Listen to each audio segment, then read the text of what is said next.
Football ഇതിഹാസം Lionel മെസ്സിയുടെ got tour ഇന്ത്യയുടെ ഭാഗമായി കൊൽക്കത്തയിൽ നടന്ന പരിപാടിയിൽ വൻ സംഘർഷമാണ് അരങ്ങേറിയത്. ഇതിഹാസ താരത്തെ ഒരു നോക്ക് കാണാൻ കഴിയാത്തതിനെ തുടർന്ന് രോഷാകുലരായ ആരാധകർ സോൾട്ട് ലേക്ക് സ്റ്റേഡിയത്തിൽ അക്രമം അഴിച്ചുവിടുകയായിരുന്നു.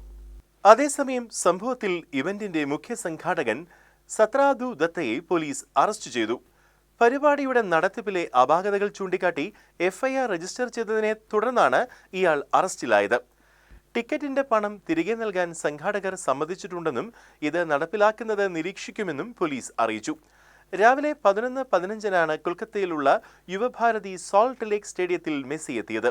വെറും 20 മിനിറ്റാണ് മെസ്സി സ്റ്റേഡിയത്തിൽ സമയം ചെലവഴിച്ചത്. സംഘർഷം രൂക്ഷമായതോടെ സ്റ്റേഡിയം പൂർണ്ണമായും ചുറ്റിക്കാണാൻ നിശ്ചയിച്ചിരുന്ന മെസ്സിയെ സുരക്ഷാ ഉദ്യോഗസ്ഥർ വേഗത്തിൽ പുറത്തേക്ക് മാറ്റുകയായിരുന്നു. പരിപാടിയുടെ മോശം നടത്തിപ്പിൽ പശ്ചിമ ബംഗാൾ മുഖ്യമന്ത്രി മമതാ ബാനർജി ഖേദം പ്രകടിപ്പിച്ചു.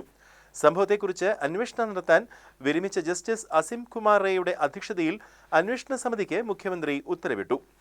ആരാധകരുടെ രോഷം വർദ്ധിച്ചതോടെ സ്റ്റേഡിയത്തിൽ അക്രമം അഴിച്ചുവിട്ടവർക്ക് നേരെ പോലീസ് ലാത്തി വീശുകയും റാപ്പിഡ് ആക്ഷൻ ഫോഴ്സിനെ വിന്യസിക്കുകയും ചെയ്തു. മന്ത്രിമാരും രാഷ്ട്രീയ നേതാക്കളും മെസ്സിയെ പൊതിഞ്ഞതാണ് പ്രശ്നങ്ങൾക്ക് കാരണമെന്ന് ആരാധകർ ആരോപിച്ചു.